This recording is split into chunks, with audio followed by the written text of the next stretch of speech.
Well, hello and welcome to the Auto Buyer's Guide podcast powered by Alex on Autos. I'm Tim Masso. Alex Dykes is coming to you on location. Alex, where are you right now? I am in the back seat of a BMW i4, and headroom is a little limited. But other than that, this is BMW's first electric sedan.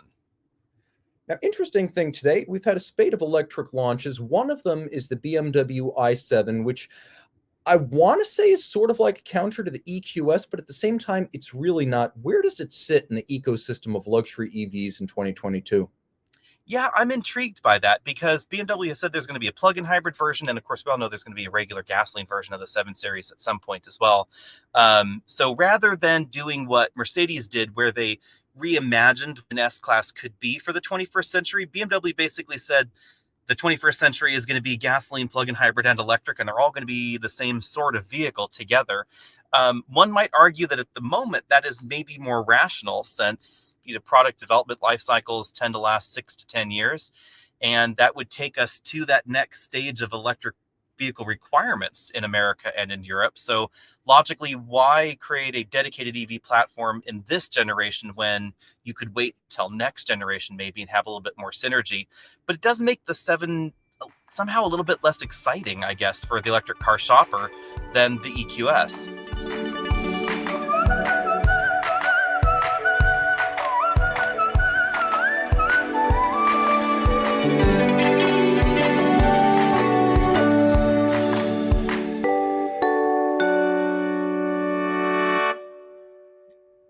Now, of course, the Neue Klasse is a dedicated EV platform from BMW. It's coming in 2025. That truly is going to be the answer to the EQS, which is built on a dedicated base.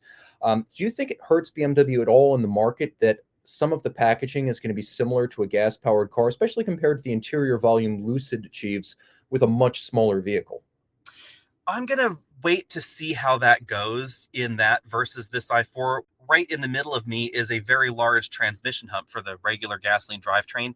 If we end up with that sort of compromise in the i7, which I don't know if we have exact details on, I haven't seen good pictures of the rear floor pan yet, then I would say that could definitely be a problem.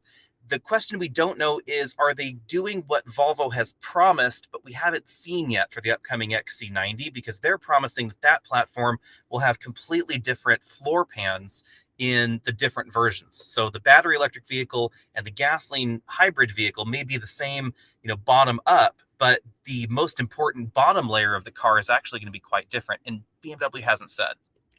Now, for those of you following us out in cyberspace, basic specs are okay. The car is going to charge at 195 kilowatts. It's got an 11 kilowatt onboard charger, and the battery, which is around 101 kilowatt hours, is going to be good for somewhere between 300 and 320 miles on the EPA cycle, unless something really surprising shakes out. It's competitive, but it's not class leading. Is that enough?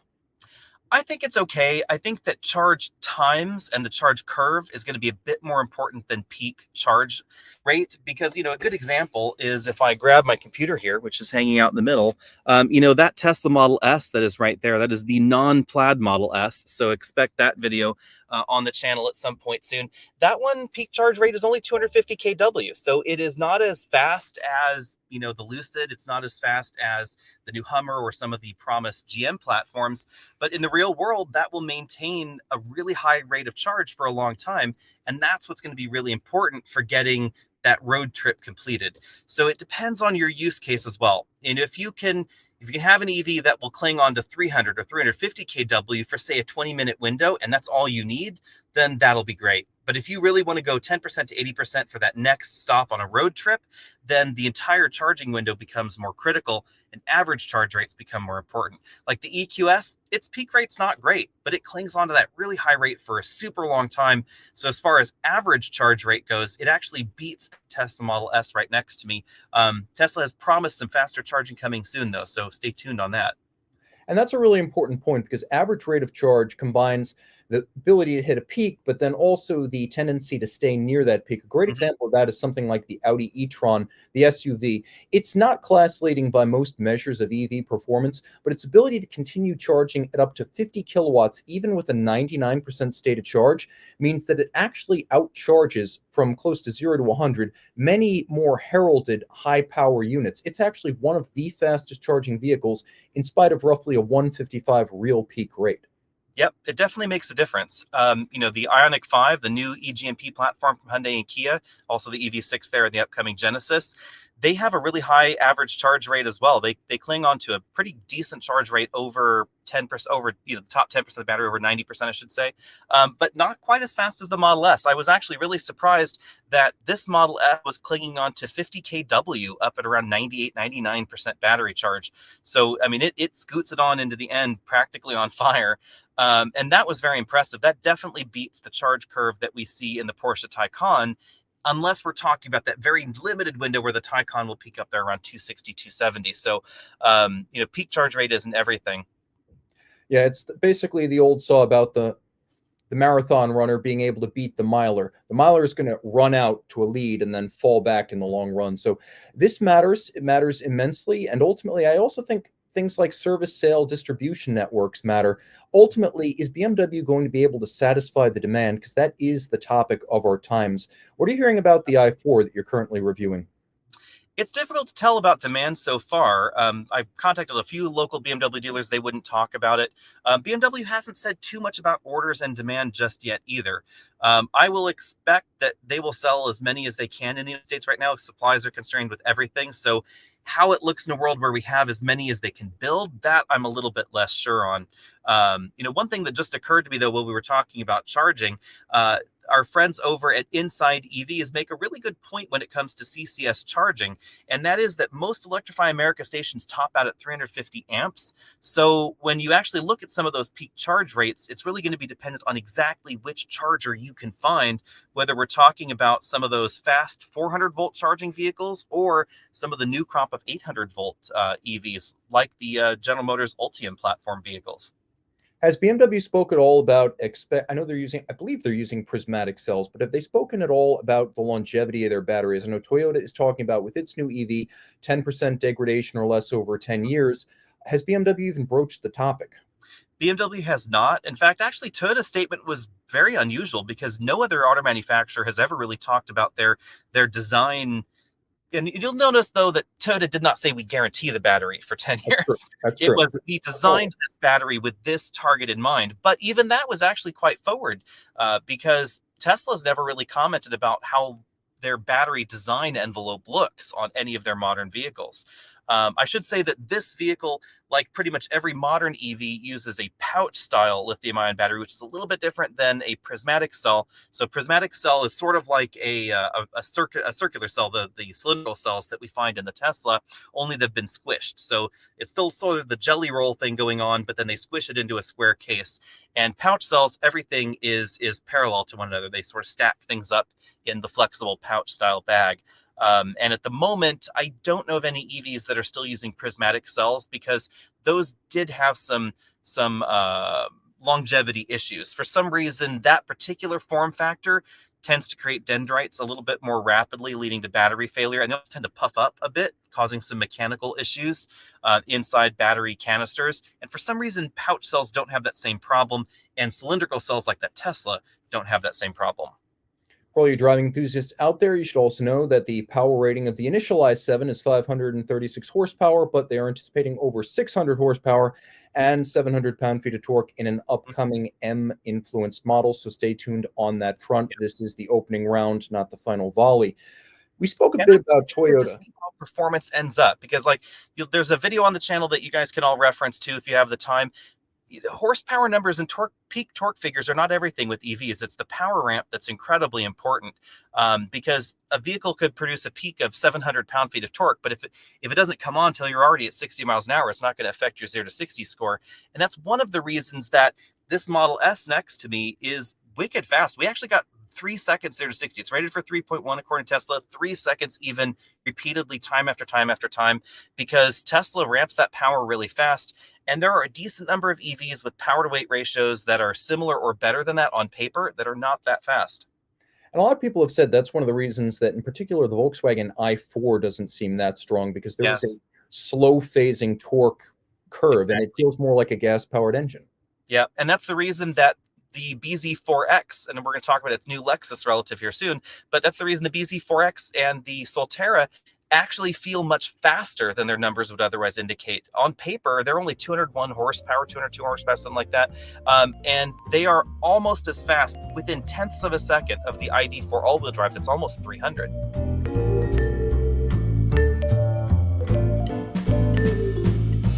And I jumped the gun a little bit before, but now we can talk about the, I guess, kissing cousin of the Toyota and the Solterra, which is this new Lexus. Electric, Toyota-based, more upscale, and a little bit odd mechanically, since I think they were saying that the smaller of the BZ4X batteries will be standard on the Lexus. It's a small margin, but a confusing one. What are Yeah. we getting with the Lexus that's not expressly Toyota? What sets it apart? Yeah, this is an interesting, weird one, because in the BZ4X, weird name, by the way, and even though Lexus has an alphabet soup, I still think RZ is better than BZ4X, or Busy Forks, apparently, as people are calling it. In the United States, there are 2 battery packs in the BZ4X and the Subaru Solterra, I guess you could say. Although the Solterra is only coming here as all-wheel drive, so it's only getting the one of them here at the moment. There's a Panasonic battery pack and a CATL pack. The Panasonic pack charges faster. It's slightly smaller, but it charges at 150 kW.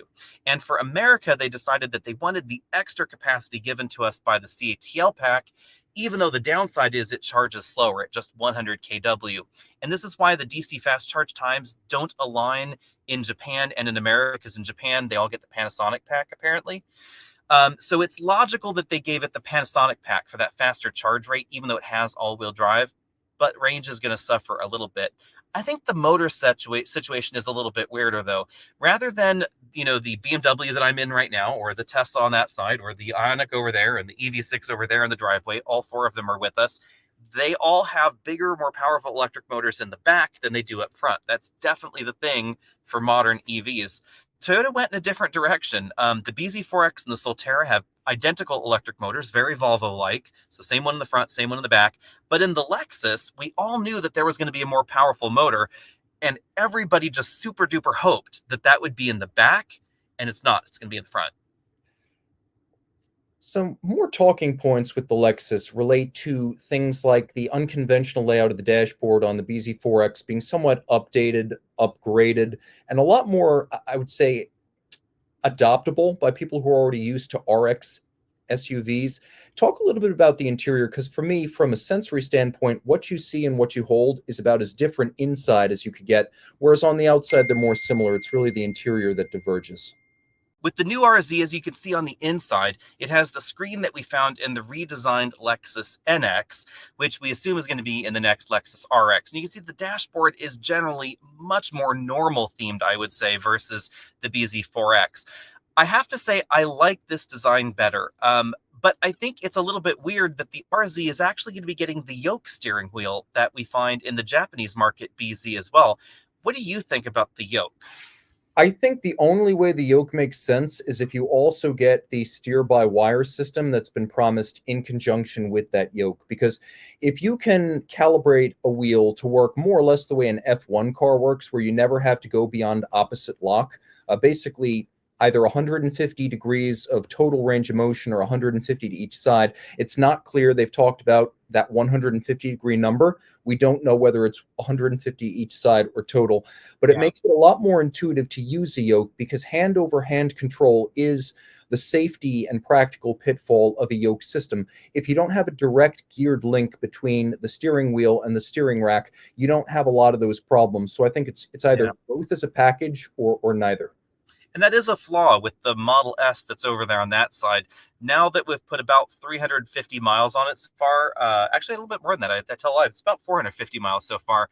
The yoke situation is just a hot mess. It's actually the only thing that I have a problem with on the entire car, which is definitely saying something, because the Model S has come a long way. We can talk about that later, but the yoke setup, just not a great idea. I really wish that there was another option, and I'm glad that it at least appears that Lexus is not going to make us get the yoke with the RZ. It looks like it's going to be in some trim, assuming from Lexus. They haven't really specified how that's going to be introduced in the United States, but yeah, not a fan of the yoke, especially if you're in parking lot maneuvers, multi-point turns, a tight winding mountain road, especially around the area that I live in, even paved roads around here. It is awkward to use that yoke thing.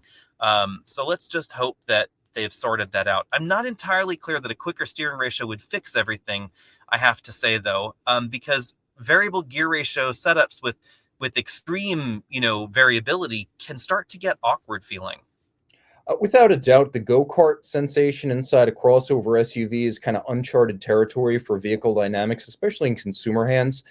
Some sort of variable ratio that's speed dependent, maybe even effort that's speed dependent, could help to fix this problem.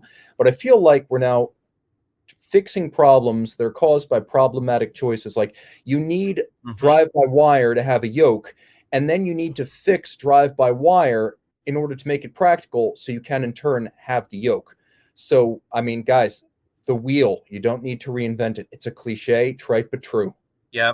I mean, this is an interesting conjunction of technologies in a way, because electric power steering is essential for high fuel efficiency, which is essential for an electric car because you're not going to run a hydraulic pump to run your hydraulic steering. So an electric car, obviously it's going to be electric power steering. And at that point, Lexus made an interesting point where they said, when they look back on it, the way that inputs and torque happens in an electric steering rack, the physical connection was essentially not used in vehicles produced by Lexus over the last decade or so. And that really addresses the question that I think most mainstream consumers are going to have, which is not, well, what's the effort like or what's the yoke like in practice? It's, how can I feel safe without a physical link to the steering rack? Like, that is what I suppose in the early days of power assisted brakes, that was the problem that people had with the idea. And some brands were marketing the security of steel from pedal to wheel, the physical link as a backup. I mean, admittedly, Infiniti has had the devil of a time making their direct adaptive steering system function. I guess I'd hate to use the word normally, but that's probably the best way to describe it. Is it definitely has an awkward feel to it in every vehicle that it's been in. And so I'm going to be interested to see how Toyota's interpretation of this really differs from what Infiniti has done. Infiniti, I would argue, has not spent a lot of time refining it. They basically just said, here it is. That's the way that it is. If you don't like it, we might give you some expanded options to avoid it, not really fix it. And I think all of that is interesting and probably a challenge for another day and probably a basis for another test. I think you're going to have to, it's not just a yoke anymore. If it's truly drive-by-wire, that's going to be something no one's ever seen in a consumer-grade vehicle. Before I pass any judgment on whether it will or won't work, let's just go over some tech basics. We're looking to have probably 150 kilowatt charging in this new Lexus, somewhere around 225 miles of range, performance that's very similar to the Toyota and the Subaru, maybe a little bit less on the basis of increased luxury and weight. The real difference is going to be interior quality and interior design and a higher grade of noise, vibration, and harshness insulation. We're also looking at a vehicle that has the same wheelbase, but about 4 inches more length overall. Expect that'll at least pay dividends in cargo capacity. Yeah, and it's also going to have Lexus's longer standard warranty, etc. So, it's going to keep that Lexus RX customer that wants something other than another RX hybrid happy, I think.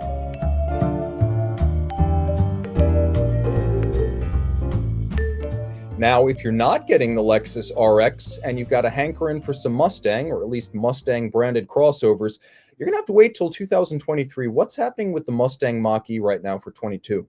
Yeah, it looked a few weeks ago, we noticed this on their website that you could no longer order, and apparently now it's been confirmed that you cannot order a Mach-E anymore. So the demand has just been through the roof, and Ford needs time to actually hit the pause button on the order book to actually build the vehicles that were ordered. But they have announced that they are targeting over 200,000 units of production by the end of 2023.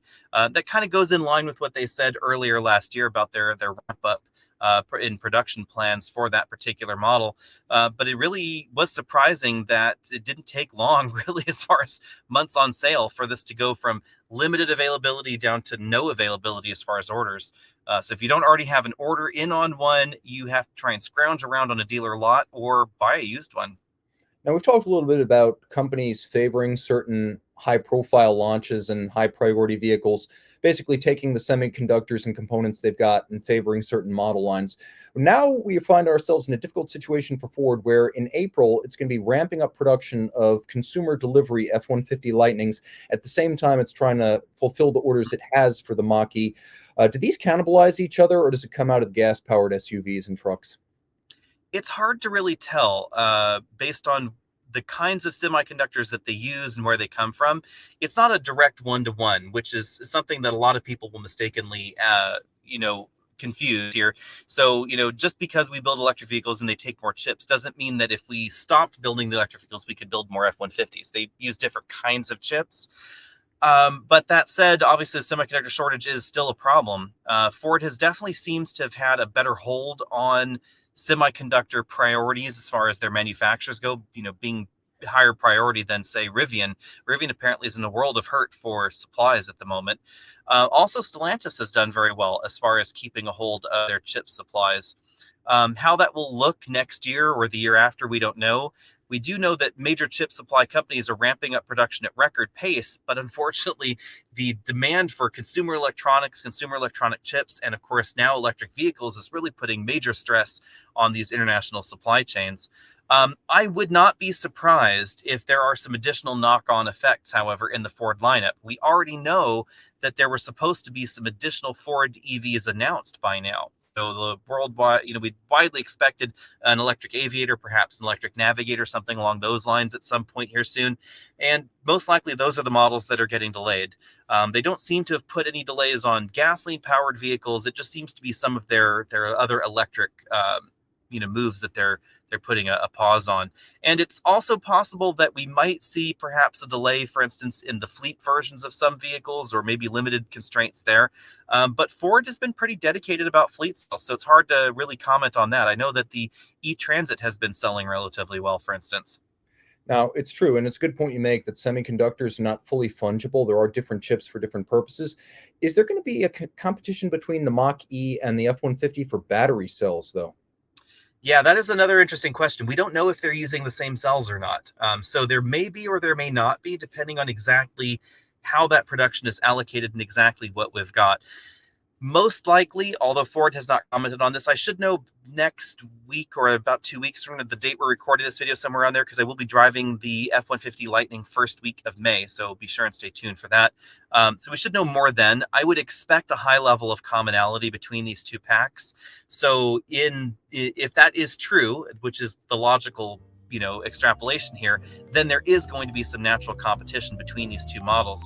And how Ford decides to assign that production, they just won't say.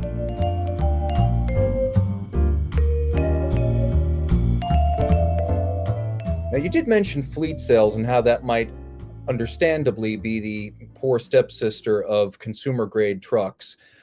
Fleet sales are a controversial thing in Detroit, and they're a controversial thing generally in the market because while you can build volume, you also hurt your brand equity when you sell fleet vehicles to the likes of rental car companies such as Hertz, which is going to buy 100,000 Tesla Model 3s. Is this a bad move for Tesla? Yes, there's the upfront sales, but if I were to tell you in the 2000s, the single most damaging practice by Detroit automakers, it was fleet sales, the drug from which they could not withdraw. Does this help or hurt Tesla in the long run? It is an interesting question that we don't yet know the answer to. And I should say Polestar has also decided to sell fleet cars to Hertz. Yes. That was relatively recent news as well. We won't know for a while, I would argue. 2 years tops generally is how long, the rental car companies will keep a car. Right now, secondhand demand is pretty high for Teslas as well. So I don't think in the short term, this is going to be a problem for Tesla. And of course, remember that Tesla claims that they didn't give Hertz any special deals on the car. That's true. That's probably the important part here, is that traditionally in a fleet sales arrangement, part of what damages the future resale value of the vehicle is that there's a massive discount on the hood of the vehicle, which then translates to cheap sales later because the car company, wants to dump them at whatever assigned rate that is. So exactly how this translates into Tesla, we don't know. We also don't know whether they were given a special deal with Polestar or not. But I was surprised that Tesla very quickly came out with a statement and said they didn't get a deal. Yeah, I think there's an understanding that it's a bad look just because of the history of fleet sales, especially rental fleet sales. So the perception that this is now the default choice when you go down to Florida, if you look at the single most damaging, I would say, part of the Mustang's existence, it was the V6, the four-cylinder automatic transmission Florida rental car. That was the counter to the tire shredding supercharged V8s and enthusiast spec GTs and Shelbys.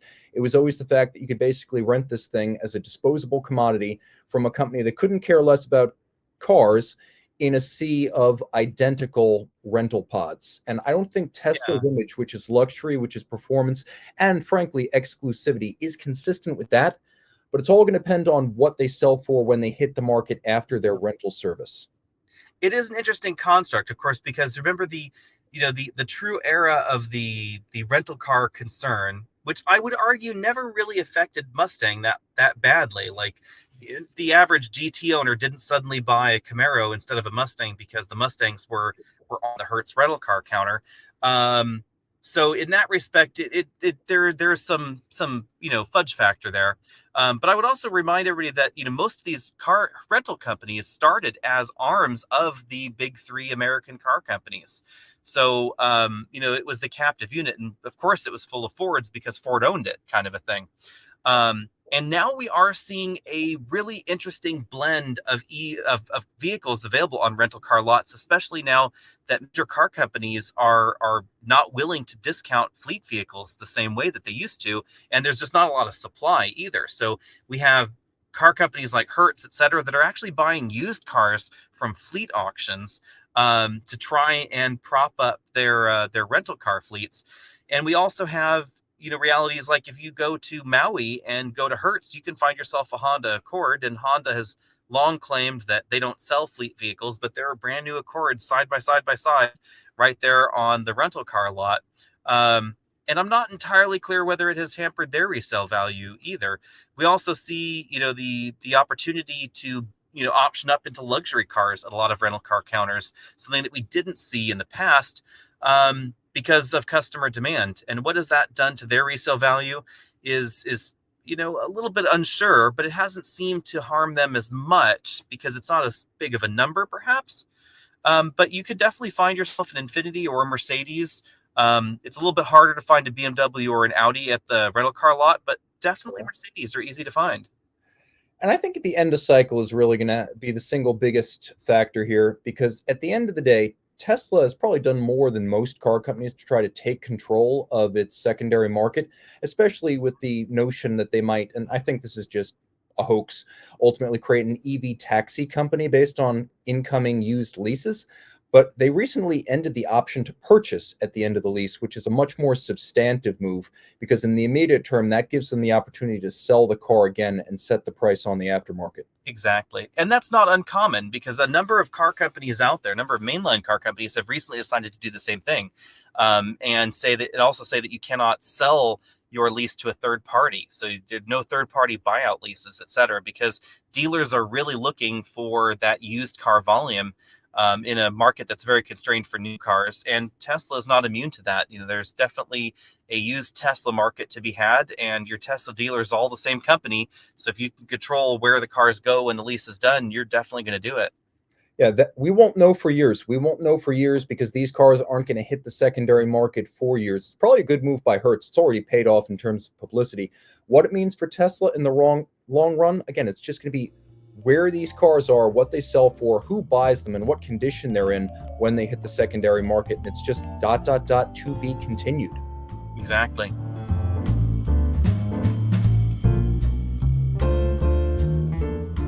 Now, moving on, a car style that is intriguing and at the same time frustrating. It is the hydrogen-powered car. At heart, it's an EV, but I feel like the hydrogen scene is as challenging and niche today as the EV scene was in the days of the EV1, the Honda EV Plus, the RAV4 electric. We're in early days, or is this thing just a dead end? Yeah, it depends on who you talk to in a way, and where in the world you're doing the talking. There are definitely rational engineering pragmatic reasons for hydrogen vehicles, and we have two, perhaps three, maybe four car companies in the world that are dedicated to hydrogen technology in varying levels of dedication. Toyota and Hyundai, very dedicated. Honda, pretty dedicated. BMW, seemingly dedicated. It's sort of in that order there. And General Motors doing a lot of investment into hydrogen fuel cells, but not necessarily hydrogen vehicles. So they've got an entire fuel cell arm that does stationary fuel cells, portable fuel cells, things like that. The bigger the vehicles you get, the more hydrogen makes sense. Like in this BMW i4, hydrogen probably does not make a lot of sense. I would argue in the current generation Mirai, great landing, totally wrong airport. That was exactly the wrong vehicle to put a hydrogen fuel cell stack in. The Nexo makes a lot of sense. And I should say that we've had a Nexo for now 3 years. We'll have had it actually 3 complete years in May. And it has been an interesting experience. I bought it because the lease was cheap. And because I had never owned a hydrogen vehicle before. We'd had hybrid vehicles, we've had battery electric vehicles, we've had diesels, we've had gasoline cars. All that was left was a hydrogen vehicle. So I said I must have one of these to find out what this thing is like. And to be honest, the experience is very easy to adapt to. It's very gasoline car-like. You drive 380 miles, you plug it in to the gas station, you fill it up for 5 minutes, you get another 380 miles, and you tootle along to your next destination. There is no EV that is coming anywhere close to that kind of rapid fill up. The closest you can get is like a Model S or a Model 3 or an eGMP platform vehicle from Hyundai and Kia. They will give you 70% battery charge in about 20 minutes, 25 minutes, depending on the vehicle. But that 70% charge is not going to give you 380 miles. You're going to get 250, 260 miles of range in that 20, 25 minutes. And that's going to take 5 times the time of the Nexo. So interesting thing was, during the pandemic, there were still some new launch events going on in Southern California. They were very awkward and socially distanced, etc. But it meant that I couldn't fly. So I had to drive down there because no car company wanted to pay to put anybody on a plane.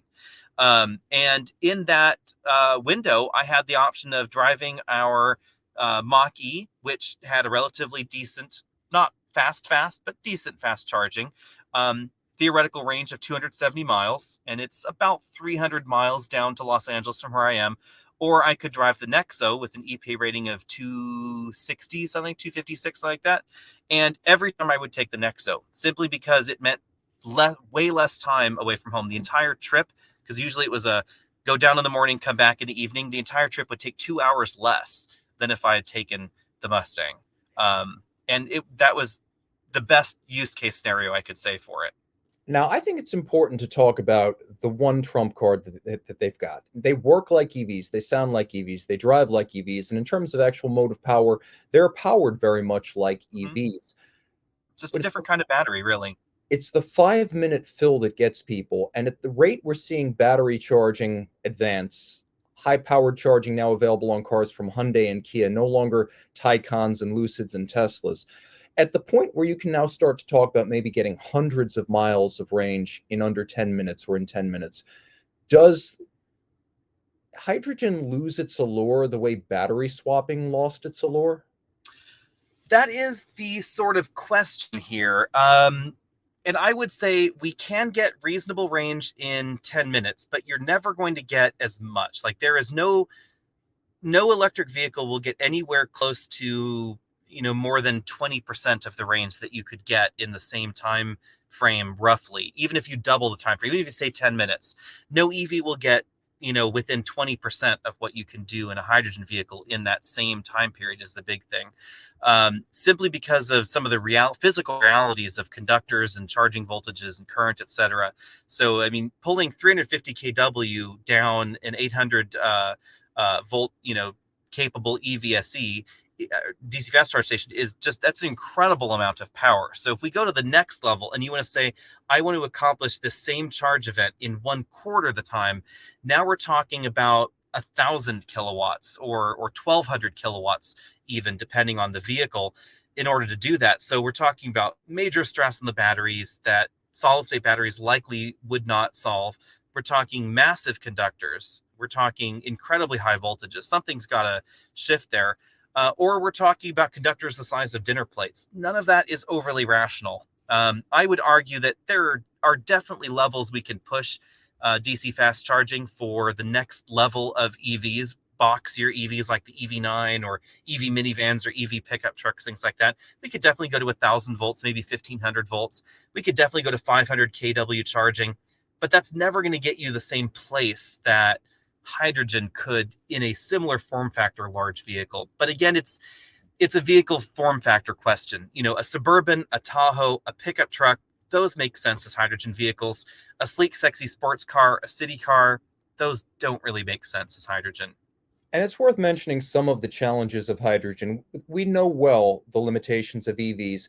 Chargers can be hard to find. Sometimes they're not fast. Sometimes your car isn't engineered to take the highest capacity charge. Sometimes the charger is broken. Sometimes it's occupied. Sometimes it's not on the route you're driving. Hydrogen does have its challenges. Depending on who you ask, there are between 43 and 52 hydrogen filling stations in the state of California, and I'm not sure any other states have them. So at this point, the fueling infrastructure is extremely constrained. There's also the matter of sourcing. We do have green hydrogen, as it's called, produced by electrolysis of water using renewables. We have blue, which is produced from fossil fuels but uses CO2 capture and sequestration. And we do have purple pink, which comes from nuclear. But we also have black, which comes from bituminous coal. We have gray, which comes from natural gas using steam methane reforming, which is a fossil fuel process. So there is the question of where the hydrogen comes from. And at the moment, most of the hydrogen produced in the United States does come from some sort of fossil fuel source. Correct. And in California, we should address this, I guess, in multiple steps here. So in California, there are around 50 hydrogen fueling stations currently. It's scheduled to be 60 sometime by the end of the year. Who knows where that number will be because of pandemic-related delays to funding and things like that. There are hydrogen filling stations on Oahu as well. Hawaii is the only other place with commercial hydrogen infrastructure. A few other states have test sites, but variable luck in actually getting any movement forward. The number of stations is roughly sensible when you consider the number of hydrogen vehicles on sale in California. So like number to number of vehicles, it makes more or less sense. You very rarely end up in a situation with a hydrogen vehicle where there's much of a wait at a hydrogen filling station because there just aren't very many hydrogen vehicles around. On the sourcing, California, being the only state that does this practically, requires 33% of hydrogen being renewable, and there is some sort of scheduled tiered date for that to become 100% renewable in the future. Currently, apparently, the hydrogen filling infrastructure in California operates at around 66% renewable, with the majority of the rest coming from steam reformation of natural gas, of which California has a huge amount. There are also some industrial byproducts that yield hydrogen. So when you're steam reforming natural gas, you're also trying to drive off other gas products. So, whether you're steam reforming it to get propane or hydrogen out, there are various products coming off the column here, et cetera. And hydrogen is one of the items that is collected. There is also a large biomass plant going in right now in Nevada that is supposed to be taking garbage from Southern California, moving it over to a biodigester, and then they're going to be reforming the resulting methane into hydrogen from that plant. So that's considered a green source as far as California is concerned. And that particular plant is likely going to be the way that California gets to 100% renewable in the vehicle fuel stock pipeline. because it appears that that plant will produce more hydrogen than all the cars in California will consume just in the one plant. And to put everything in perspective, we talked about the number of hydrogen stations. Electrify America, which is probably the largest and most coherent fast charging network in the country, other than Tesla's, they've got about 3,500 chargers right now. They want to have 9,500 by 2025, and there are approximately 150,000 gas stations in the country. So that is obviously the ultimate goal, to have a large charging network. Although because of charging at home, we don't need quite so many electric charging stations. We will need to have hydrogen stations because there's nowhere to fuel your hydrogen car at home. And they can be Exactly. quite pricey. To put in one pump can cost up to $2 million. Exactly. It's a chicken and egg problem. Without the cars, we won't get the stations, and without the stations and the cars, we won't get less expensive stations for hydrogen. So it will require a combination of government funding and vehicle manufacturer push to make this happen. California is spending some money on it, but less than others. Logically, you need fewer hydrogen stations than DC fast charge stations because it doesn't take as long to refill a vehicle. So the throughput can be higher depending on the station and the station design. But it is very much in its infancy. This hydrogen infrastructure is where electrical infrastructure was really back when the first RAV4 EV came out, in that kind of window. We're only talking about a few thousand hydrogen vehicles in California. It is kind of cool. It's kind of quirky. I don't know if I would buy another one, to be honest. I don't know. I might if the conditions were right. Nothing has been wrong with the Nexo. It's been totally fine. The constant drumbeat from EV fans, which I think is outsized versus reality, has been, the stations are broken, or the stations don't work, or the handles freeze, or this, etc. That's fair. Honestly, over 3 years, we've never had that kind of problem with the Nexo. We've put 20,000 miles on it in 3 years, so it's not like we've never driven it. So it's definitely moved. There was 1 week over the 3-year period where there was a hydrogen shortage thanks to a hurricane somewhere else. The interesting twist is that even though the hydrogen for vehicles generally comes from California, that are sold in California, it's still a global commodity, hydrogen. So when there's a shortage in one area, there is a shortage everywhere because everybody's running around screaming for the same fuel stock. And there have definitely been lessons learned in this process. The Nexo is unchanged versus what I have right now, so I wouldn't get another one, and I definitely wouldn't get a Mirai. I think that if Toyota really cared about hydrogen development, they would have made a hydrogen Highlander. Yeah, that's probably the case. Sometimes companies choose the exact wrong type of car to launch a new technology. With the EV1, it was the two-seat coupe, and unfortunately with the Mirai, it's a large LS-based sedan in an era when no one wants that. So some questions about... I mean, just before we move on, in their home market, it makes sense because in Japan, sedans still sell well. And if you're going to buy something that's that expensive and you're looking at a Crown or a Lexus, then hey, why not get a Mirai? And it's going to be quirky. And they sell way more of them outside the US than they do in the US.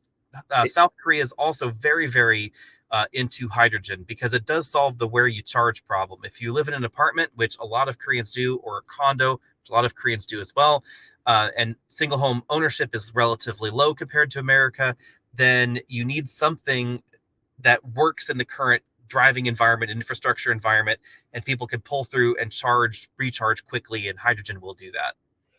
Without a doubt. I do think that the natural topic transition here has got to be, before we move on, it's got to be the question of whether or not this can work if the manufacturers themselves don't build out a hydrogen fueling network.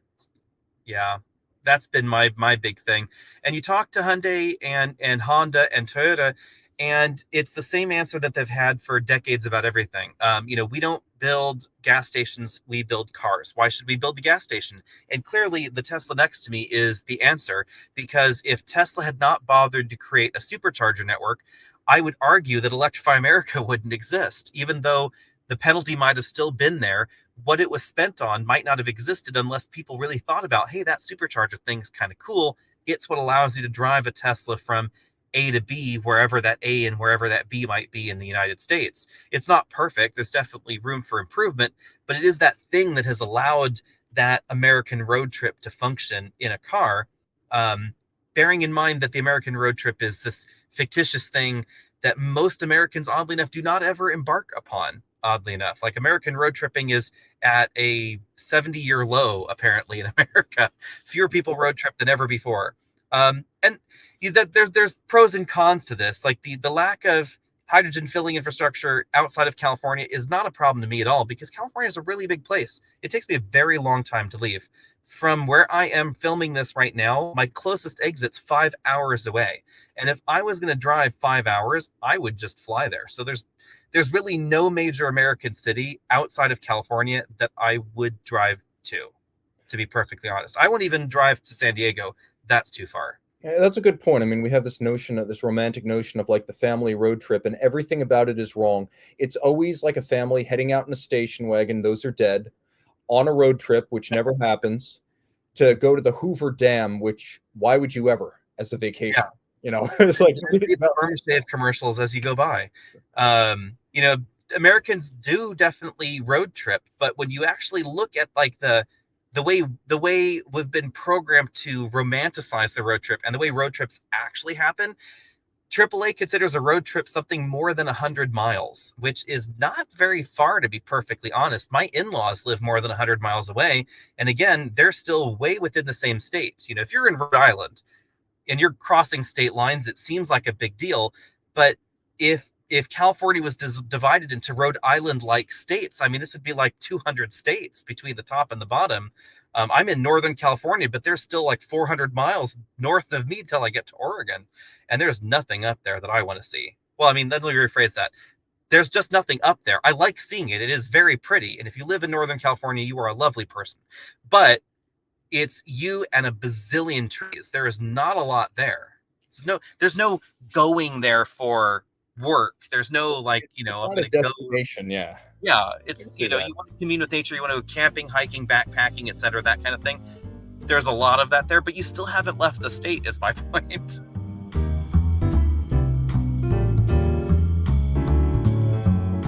Well, this is a good transition point because right now we're going to talk about some regs, California federal emissions, and of course, fuel economy. But one of the few genuine bargains left in terms of incentivization of new cars in the United States is that hydrogen space right now. Between California federal and manufacturer incentives, you can take a bite out of those $60,000 retail prices. Yes. And that's why they lease so cheap. That's why we got the Nexo, because it's 3-year lease with fuel included, which is the important part with hydrogen vehicles. Its lease is with tax as well, $500 a month, including fuel, including tax. I mean, it's a really hard deal to beat. Yeah, something like a Mirai, it's going to cost you between $54,000 and $67,000, depending on whether you go with an XLE or a limited. The fact is, you can get in some cases $20,000 cash on the hood in 2022 on Yeah, Toyota. do not buy one. Whatever you do, don't buy a Mirai. Lease it. Never buy one. And you will not be able to spend all that hydrogen credit you get. Rest assured, No. you will be free until the end of the lease. Exactly. It is not possible to consume it all within the period of the lease. But yeah, regulations are an interesting thing. I mean, regulations are largely why we have more fuel efficient vehicles in America. They're why hydrogen vehicles exist in America. They're why battery electric vehicles exist in America, plug-in hybrids, all that kind of stuff, and quirky categories like the range extending plug-in. Yeah, without a doubt. I mean, if you go all the way back to the beginning in the 1960s, you had the Clean Air Act. In the late 1960s, the California Air Resources Board was created before the EPA, whose inception was 1970, and all of these things now coexist and overlap. There are various regulations that deal with emissions and fuel economy, and they're not the same thing because emissions are regulated by the EPA at the federal level, fuel economy by, well, it's part of the Department of Transportation, the NHTSA. And then in California, you have overlapping regulations set by CARB, which predates the EPA. So it can set its own standards, and 12 states and DC can choose to follow those, but you have to follow one or the other, CARB or EPA. Yep. You don't get to do your own thing. And as a result, basically, California sets the standard for emissions, because now that 12 states have been allowed to join and they have chosen to do it, now you've got a bunch of states in the U.S., and it should be noted that a vast majority of the car sales and volume occurs in these states that we're talking about, the ZEV states, as they're generally referred to in the industry. They by default set the standards for America. Nobody's going to bother creating a special car just to sell in Georgia and Texas, even though those are big states for auto volume, when you couldn't sell that same car in California, Oregon, Washington, etc. So now, before we jump into the whole idea of credits, because credits are a huge part of the modern auto industry and the modern auto scene, both gas and EV, let's talk a little bit about changes recently in regulations. At the federal level, there's just been a finalization of standards that are going to take us through 2026, and these relate both to emissions and fuel economy. Again, two different agencies, but the more recent has been the fuel economy regulations through 2026. What's changed? And are the numbers as dramatic as they look at face value? It's an important point there, is that they are not as dramatic as they look. So I have met a lot of people lately who've been tearing their hair out. Oh my God, I'm going to be forced to drive a 3-cylinder half-ton truck with batteries all over the place. And this is not actually correct. When you look at the trajectory of compliance, most manufacturers are pretty close actually in categories. And there's some multiple points here to keep in mind. The first thing to keep in mind is when they say 45 mpg or 40 mpg or whatever that mpg is for the CAFE compliance, the corporate average fuel economy standard. The important thing to remember is how that's calculated. It's not based on the window sticker on the car, which is the latest version of the fuel economy standard. It's the one before they had to calculate fuel economy in cold weather and with the air conditioning on and the high-speed drive loop, etc. It's before voluntary reductions in fuel economy. It's before splits for different wheels and tire sizes, etc., because it's an entirely different standard, which is funky part. It's based on one of the oldest fuel economy standards around. So based on that standard, something like a Prius gets like 70 miles per gallon. It doesn't get, 56.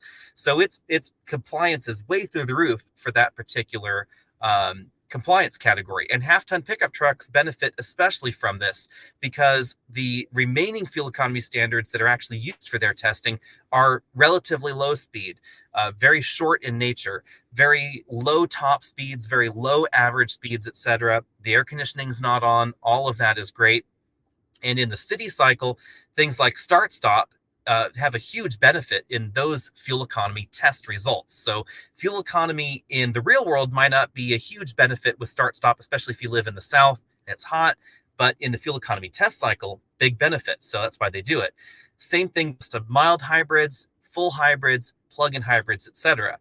And when we're talking about CAFE compliance, you also get extra credits for running on E85, which is fun. So even though your actual real-world fuel economy is lower if you run a flex fuel car on E85, in the the CAFE compliance test results, it actually gets a higher number. So all of that goes together into this big credit scheme where manufacturers have huge pools of credits for compliance. And these pools grow like you would not believe. As of 2015, which is quite some time ago, and the number continues to grow. As of 2015, Toyota had over 200 million CAFE credits in their credit bank, and that's why companies sell credits as well. Tesla doesn't need any credits because they only sell zero emissions vehicles, so they can sell their credits. Interestingly enough, Honda's also sold their credits because they were like, we have way too many credits. We do not need all these credits. Let's just sell them. And other car companies have as well. So when it comes to that, it's not really a huge problem, especially for companies like Toyota. You might think, based on this credit scheme, because CAFE credits are in two buckets. There's trucks and there's the other things. Yes. And based on these categories, you might think that Toyota would be in a world of hurt because all their trucks are, let's face it, pretty inefficient. Tundra gets shitty gas mileage. The Tacoma is pretty terrible as well. Sequoia, not great, but they sell a lot of very efficient sedans, and they sell a lot more sedans and other efficient crossovers than they do trucks. And the EPA and the Department of whatever it is that controls CAFE, they allow you to credit swap between categories. And there's some exchange math for how this is supposed to work. But if you sell enough plug-in hybrid Priuses or plug-in hybrid whatevers, then you can trade those credits in for a loss of credits on the car side. And then finally, it should be noted that the fine for non-compliance is actually very, very small.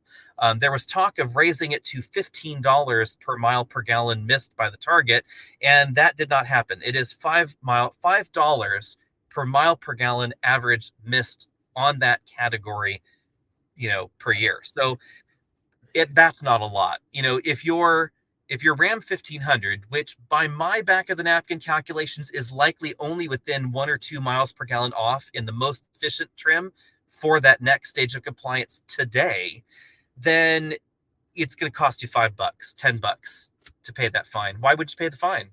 Yeah, it's not quite the government takeover of the auto industry that some people have pitched, precisely because, among other things, there are so many adjustments that give you credits for things that even the average auto enthusiast knows are absolute nonsense, like grille shutters, like more efficient alternators, like LED energy efficient lights on a truck. Like, how much of a difference is that going to make? It's going to make enough of a difference that you're going to get a credit for it. Things like that actually count towards your fuel economy credits. And it's also important to note that because in 2008, changes were made so that the window stickers on cars would reflect a new sort of rubric using the old test, but accommodating calculations to make fuel economy estimates more realistic. They couldn't change the tests themselves because they're so intertwined with things like emissions, CAFE, fuel economy standards. We still use those 70s tests, which created this huge divergence of window sticker fuel economy and the fuel economy for which the vehicle is rated by the government towards CAFE and regulatory purposes. And it's a difference of at least 20%, in which the window sticker is going to be 20% lower or worse relative to what the vehicle's actually rated at for regulatory purposes. Exactly. And it can be higher depending on what the manufacturer has chosen to do as far as their window sticker for real world, whatever. Manufacturers, oddly enough, this may seem counterintuitive, but manufacturers will voluntarily reduce the fuel economy number on the window sticker versus what the tests will yield. So in some vehicles, the difference can be up to 30%. So, what you get for CAFE compliance versus what's on the window sticker, that could be a pretty big gulf. And it's important to note that while in theory, by 2026, we're going to have something like a fleet average fuel economy level approaching 60 miles per gallon, the real fleet fuel economy average, like the actual real world number, is going to be in the low 40s. And so that's really what the manufacturers have to meet. And there is double counting, for example, of EVs. And even with Stellantis now, which by some accounts purchased $2.4 billion worth of credits from Tesla, which only makes EVs, Stellantis is now saying it will no longer need to do that because, among other things, the merger and 30,000, Wrangler 4xEs a year. And it's worth noting that the majority of their credits purchased were actually for compliance in Europe, not for North America. Because in North America, they weren't far off. And so they spent a little bit, but there was not a lot. And most of the credits that at that time Chrysler bought was actually from Honda, way back when Honda was selling. And that's a fact, because in Europe, the merger has made the biggest impact on the product portfolio of what used to be Chrysler. In the US, we didn't see any big changes, but over there, it was a sea change in terms of fuel economy because of the small cars and fuel efficient, basically European market specific cars coming into the fold. And it's important to remember from a Tesla standpoint, what a big part of Tesla income those credits were back in 2019 and 20, when in some quarters it would be up to $500 million just from regulatory credits. And that's going away now. By some accounts, the second quarter of 2021 was the first time Tesla didn't need those credits to make a profit. But this regulatory scheme was a huge part of the business model during the years when it was struggling to survive. Yeah, I mean, it makes the credit scheme may sound stupid, and CAFE kind of sounds ridiculous when you think about it. It sounds like this Kafka-esque, thing that could only exist in a government. But there actually have been positive impacts by it. The only times that average fuel economy has gone up in the United States is when the CAFE number has bumped up. And you can follow that chart along, and you can see that real world fuel economy has actually improved. And so whether you are a person chasing emissions compliance and you want reduced emissions and reduced smog, or whether you're beating the drum of energy independence, which is generally speaking, the opposite side of that political spectrum, you should support both of these things, which has always blown my mind, I have to say, is that there is a side that's like, I don't like these rules, but I still want energy independence. Well, one way to get to energy independence is to stop using as much energy because, in the United States, we pump an awful lot of oil out of the ground. The United States is a very, very, very large oil producer worldwide. And there is a conceivable route to America using only the oil that we produce domestically at some point in the future. if you could actually reduce consumption in vehicles. I mean, that's definitely a possibility. California's ZEV compliance thing is a very similar kind of odd hodgepodge of credits, though, which is interesting. So California has now said they want 35% of their vehicles to be electrified by, I believe it was 2025. Does that number sound right Yeah, to you? that's correct. And then We're off by this 35. quarter, we're just over 16%. So we're actually halfway there in California. But remember that this is also the funny land of credits and schemes, which is why we have things like the BMW i3 range extender, why the Mazda MX-30 is probably going to be a range extender in California, etc.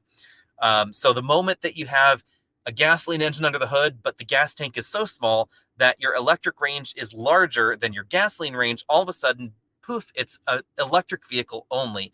And for compliance reasons, it's 100% electric. And it's important to talk about energy independence. A lot of folks talk about the US being energy independent, and in the sense that we do create more energy out of total fossil fuel extraction than we burn, yes, that's true.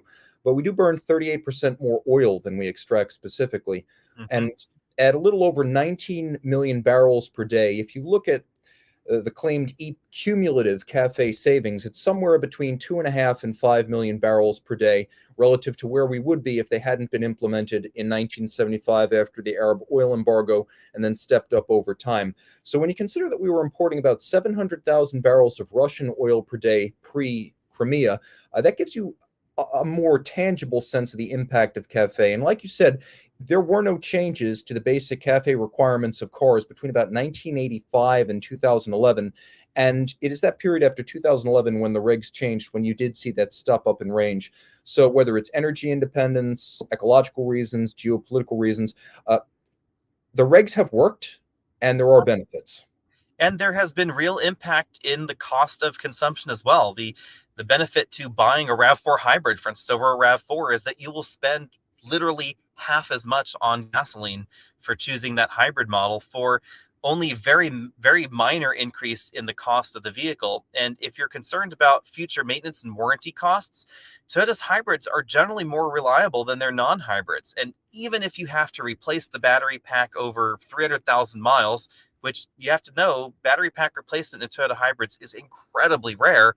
Toyota batteries are not terribly expensive as far as battery pack replacements go. I mean, they're crazy expensive in like a Mercedes hybrid. If you have an S-Class hybrid and your battery has not failed yet, you should run real fast because that battery pack replacement can be around $30,000, and I kid you not on that number, $30,000 to replace the tiny battery in an S-Class hybrid. But if you have a Prius, the battery could be $1,500, $2,000, something like that, installed in the vehicle, and you will have saved much more than that in the lifetime of the vehicle in terms of fuel consumption. So you're still positive, even if you are in that rare circumstance where something has to happen like that.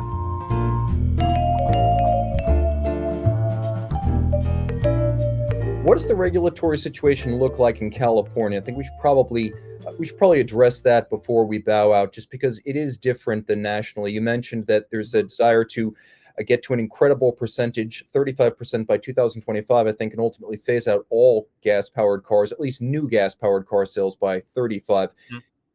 What is being done to make sure this happens from a regulatory standpoint, and is it realistic?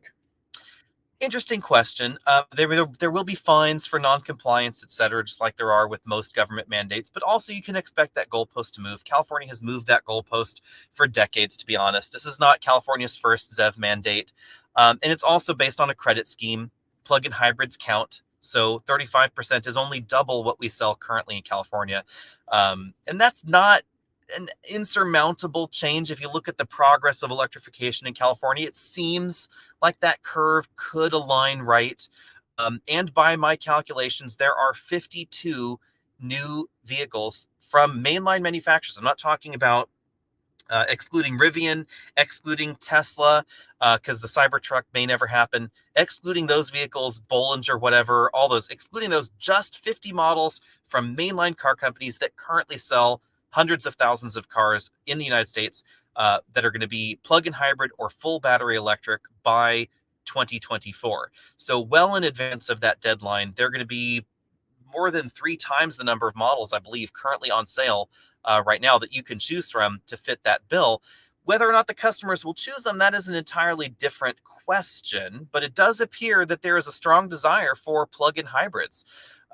If, for instance, in California especially, Volvo currently sells the majority of their vehicles as plug-in hybrids in California. About 60% of their volume in California is a plug-in hybrid or a full battery electric vehicle. So that definitely bodes well, I would say, for the plausibility of that working.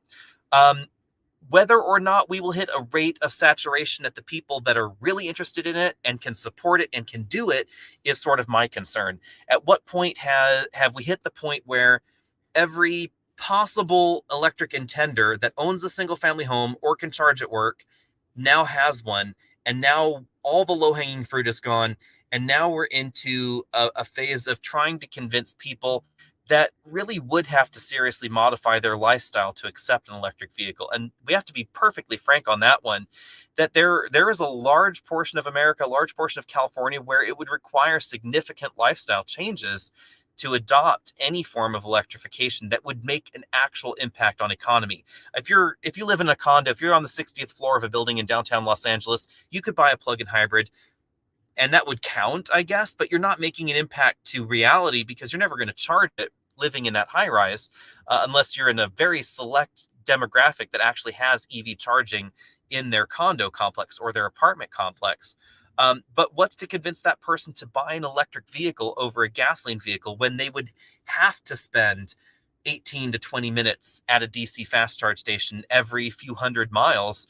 That's going to be a harder sell than to someone like me who can plug it in at the office every day. And there it's actually a lifestyle improvement because now I never have to visit the gas station. I never have to deviate from my home to the office drive route because I don't ever have to see a gas station in my life. And that's an important point. I think it's also worth mentioning, like you said, that the original ZEV mandate, which came about in 1990, came about at a time when the average range of an electric car was about 18 holes on a good day.